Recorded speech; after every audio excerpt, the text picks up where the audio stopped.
हरे कृष्णा। सो भागवत प्रभा में आपका स्वागत है। और अभी हम लोग चर्चा कर रहे हैं श्रीमद् भागवत की महिमा जो पद्म पुराण में बताई गई है।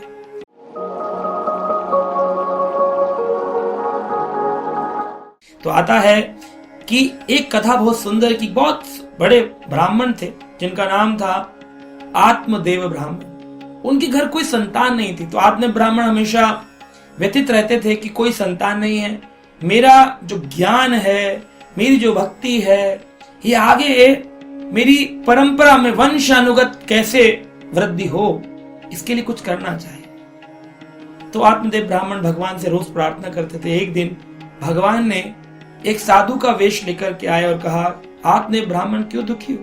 कहा, मेरे कोई पुत्र संतान नहीं है, मैं चाहता हूं एक पुत्र हो जो मेरी गद्दी संभाले, वंशानुगत प्रचार करे, जिसे कहते हैं कि कुल का गुरु बने, जिन कुलों का मैं गुरु हूं उस कुल गुरु परंपरा को संभाले। तो उन्होंने कहा कि अच्छा देखो, वैसे तो व्यक्ति को पुत्र संतान के लिए इतना लालायित नहीं होना चाहिए, आप तो ज्ञानी पुरुष हैं, फिर भी आप लालायित हैं, आसक्त हैं, आपको ऐसा नहीं करना चाहिए। कहा, मैं भक्ति का प्रचार करने के भाव से, इस ज्ञान का प्रचार करने के भाव से ही भगवान से एक पुत्र की कामना करता हूं। साधु ने कहा, जो भगवान ही थे, ये फल ले जाओ, अपनी पत्नी को खिलाना, उसके संतान होगी। वो फल ले आए और लाकर के अपनी पत्नी को दिया। उनकी पत्नी का नाम था धुंधली।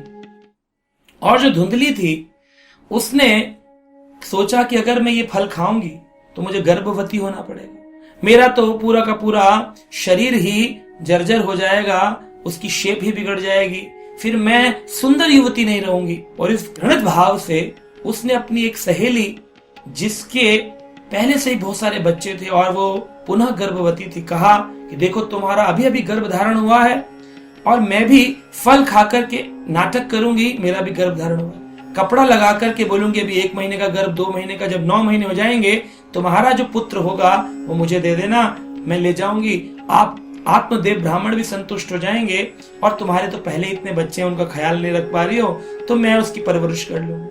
दोनों ने पैक्ट कर लिया। कहा, मुझे क्या मिलेगा? कहा, जितना धन चाहिए उतना धन मैं तुम्हें। तो आत्मदेव ब्राह्मण जो पूजा पाठ करके धन कमाते थे, वो धन उसने अपनी सहेली को दे दिया और 9 महीने बाद एक पुत्र संतान को लिया। जिस समय इसके संतान पुत्र घर में आया, उसी समय आत्मदेव ब्राह्मण की जो गौशाला थी घर में, उन गाय के भी एक पुत्र हुआ, क्योंकि इस धुंधली ने उस फल को गाय को खिला दिया। तो गाय के जो बच्चा हुआ, उसके शरीर तो मनुष्य का था लेकिन कान गाय जैसे, तो उसका नाम पड़ा गौकर्ण।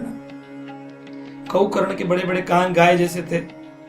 आत्मदेव ब्राह्मण बड़े ज्ञानी थे, लेकिन क्या हुआ, गौकर्ण महापंडित ज्ञानी, धुंधकारी महाखलो। धुंधली ने अपने बेटे का नाम रखा धुंधकारी। बड़ा खलो था, खलनायक था, नेगेटिव कैरेक्टर का था, हमेशा गंदी बातें, गंदे काम। उसमें आत्मदेव ब्राह्मण के कोई गुण नहीं थे, क्योंकि जिस मां से आया था वो संस्कार लेके आया था। उसकी मां ने बच्चे को पैसे के लिए बेच दिया था। ऐसी स्थिति में जब ये बच्चा आया, इसके कर्म भी गलत थे। धीरे धीरे बड़ा होने लगा, शराब पीता, मांस खाता, परस्त्री संग करता, वैश्यावृत्ति करता, घर के अंदर पूरा माहौल बर्बाद हो गया। एक दिन जब आत्मदेव ब्राह्मण ने समझाने की कोशिश करी तो धुंधली ने कहा, आप चुप हो जाइए।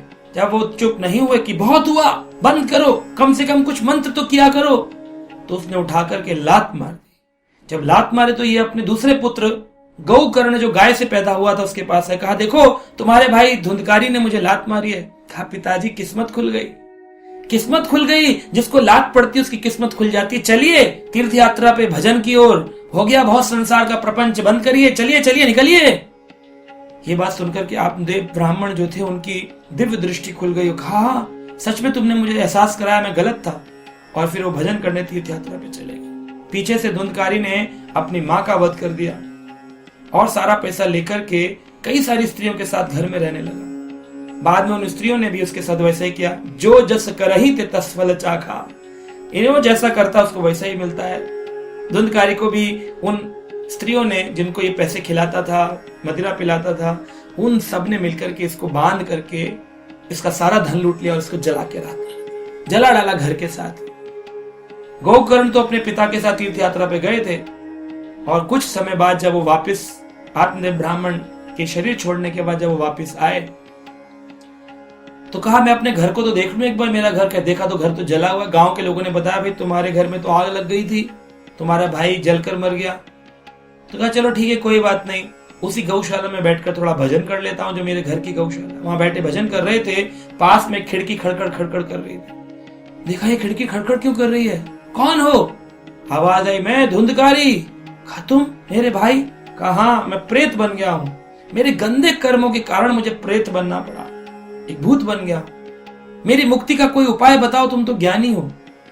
तब गोकर्ण ने कहा एक ही तरीका है, तुम किसी बांस में जाकर, बैम्बू में बांस में जाकर बैठ जाओ, मैं हरि कथा सुनाऊंगा, इससे तुम्हारी मुक्ति हो जाएगी। तो हरि कथा जब सुनाई गई तो उससे उस धुंधकारी की मुक्ति हुई। यानी श्रीमद् भागवत कथा के श्रवण से भूत प्रेतों की भी मुक्ति हो जाती है, तो मनुष्य का तो क्या ही कहें, उसका तो भाग्य उदय हो जाता है भागवत श्रवण से। इसलिए इसको नियमित पूर्वक पढ़ते रहें, सुनते रहें। भागवत प्रवाह श्रीमद् भागवत। हरे कृष्ण।